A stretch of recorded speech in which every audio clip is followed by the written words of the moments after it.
శ్రీ గురుభ్యో నమ. భక్తివర్ణ ప్రేక్షకులకు శుభోదయం. 25/11/2024 స్వస్తి శ్రీ చాంద్రమానం క్రోధినామ సంవత్సరం దక్షిణాయనం శరదృతువు కార్తీక మాసం కృష్ణపక్ష దశమి సోమవారం కార్తీక సోమవారం. దశమి రాత్రి 1:27 వరకు, నక్షత్రం ఉత్తరా నక్షత్రం రాత్రి 2:39 వరకు, వర్జ్యం ఉదయం 8:14 నుండి 9:59 వరకు, దుర్ముహూర్తం మధ్యాహ్నం 12:08 నుండి 12:33 వరకు, మళ్ళీ మధ్యాహ్నం దుర్ముహూర్తం 2:22 నుండి 3:06 వరకు దుర్ముహూర్తాలు. సూర్యోదయం 6:13, సూర్యాస్తమయం 5:20. అమృత గడియలు సాయంత్రం 6:45 నుండి 8:31 వరకు. రాహుకాలం ఈరోజు ఉదయం 7:30 నుండి 9 వరకు రాహుకాలం. విష్కంభం మధ్యాహ్నం 3:29, వని మధ్యాహ్నం 12:32, విష్టి రాత్రి 1:27. ఈరోజు దశమి కార్తీక సోమవారం చాలా విశేషం. రేపే కార్తీక బహుళ ఏకాదశి. ఈరోజు కార్తీకంలో 24వ రోజు. 24వ రోజుని ధూమపానం, మద్యపానం, మైథునము, ఉసిరి, వంకాయ తినకూడదు. ఎర్ర చీర, ఎర్ర రవికిల గుడ్డలు, ఎర్ర గాజులు, ఎర్ర పువ్వులు కూడా ఆడవాళ్ళకి దానంగా, మహిళలకు సువాసినులకి దానంగా ఇవ్వాలి. ఓం దుమ్ దుర్గా హే నమ, శ్రీ దుర్గా హే నమ అనుకోవాలి. నిత్యహోమం, కార్తీక హోమం చేసేటువంటి వాళ్ళు అరిషడ్వర్గ వినాశిన్యే శ్రీ దుర్గాయ హెస్వాహ, కార్తీక దామోదర హెస్వాహ అనే హోమం చేస్తే శక్తి సామర్థ్యాలు పెరుగుతాయి. ధన సమృద్ధి, కార్యజయము, విశేష సంపదలు కూడా కలిగే అవకాశం ఉంది అని చెప్పడం జరుగుతోంది. దినారంభ చక్రాన్ని బట్టి ద్వాదశ రాశుల వారికి ఈరోజు ఎలా ఉందో చూద్దాం. మేఘరాశి వారికి సానుకూలమైన పరిస్థితులు ఉన్నాయి. ఈరోజు అనుకున్న పనులు అనుకున్నట్లుగా జరుగుతాయి. వృషభ రాశి వారి పనుల్లో జాప్యం జరుగుతుంది. ధనం మట్టికి సాయంత్రానికి చేతికి అందే అవకాశాలు.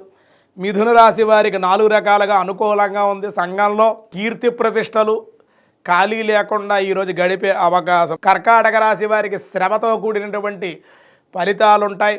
విద్యార్థి చదువు శ్రద్ధ తగ్గే అవకాశం, ఎక్కువగా ఆలోచించే అవకాశాలు ఎక్కువ ఉన్నాయి. సింహరాశి వారికి మానసిక అశాంతికి గురి అయ్యే అవకాశం, అనారోగ్య సమస్యలు, దూర ప్రాంత ప్రయాణాలు, అలసట ఉండే అవకాశాలు. కన్యారాశి సమస్యలకు మీరుగానే కొని తెచ్చుకునే అవకాశం, అలాగే రుణదాతల యొక్క ఒత్తిడులు పెరిగే అవకాశం. తులారాశి నిరుద్యోగులు శుభవార్త శ్రవణం. విద్యార్థులకు కూడా విదేశీ ప్రయత్నాలు, విదేశీ ప్రయాణాలకి అవకాశాలు, రాకపోకలు, బంధువుల యొక్క రాకపోకలు కూడా జరిగే అవకాశం ఉంది. వృశ్చిక రాశి వారు చాలా విశేషంగా ఉంటుంది.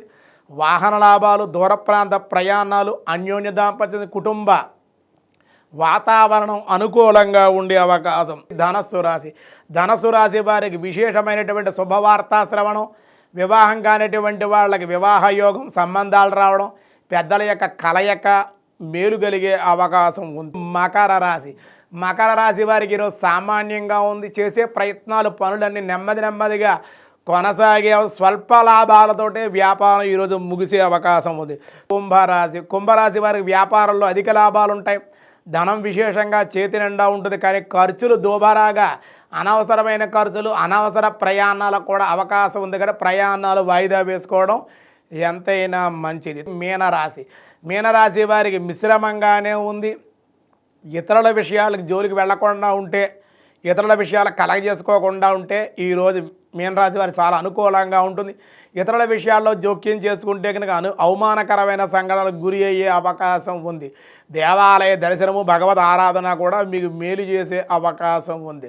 విష్ణు సహస్రనామంలో ఈరోజు వ్యాసాయ విష్ణు రూపాయ వ్యాసరూపాయ విష్ణవే నిన్న ప్రసన్నాత్మనే నమః ఈవేళ ప్రసన్నాత్మనే నమః అంటున్నారు. నిన్నేమో సుప్రసాద అని వచ్చింది మనకి. ఇవాళ ప్రసన్నాత్మనే నమః. ప్రసన్నము అనగా ప్రశాంతమగు మనస్సు కలవాడు భగవంతుడు.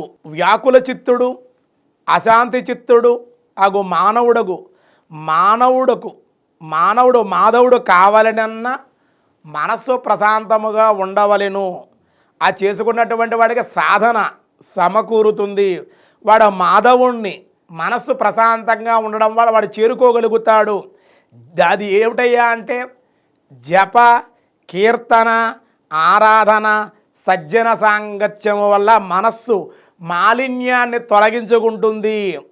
దానివల్ల త్రిగుణారహితుడు భగవానుడైన ప్రసన్నాత్ముడు మానవులు ప్రకృతి జన్మలు 3 గుణముల చేత బగ్ధులు కనుక దుఃఖాలు, అమానిత్వాది గుణాలు, భక్తి లక్షణముల యొక్క సాధన చేతనే మనస్సు ప్రశాంతమగుతుంది. దానికి జపము, కీర్తన, సజ్జన సాంగత్యము, భగవన్నామ స్మరణే ప్రధానంగా చెప్పారు. దానివల్లే మనస్సు ప్రశాంతంగా ఉంటే పరమాత్మ దక్కుతాడు. అది ప్రసన్నాత్మ అని విష్ణు సహస్రనామంలో చెప్పడం జరిగింది. కాబట్టి యావన మందికి తెలియజేస్తూ ఉన్నాం.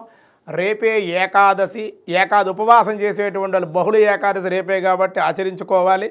ఈరోజు కార్తీక సోమవారం కాబట్టి శివకేశవుల యొక్క ఆరాధన, విశేషమైన సత్ఫలితాలు, కేదారేశ్వర వ్రతం చేసుకోవాలి. అలాగే వనభోజనాలు జరిపించడం, వనభోజనాలు చేయడం కూడా చాలా విశేషమైన సత్ఫలితాలు కార్తీక మాసంలో కలుగుతుంది అని చెప్పడం జరుగుతుంది.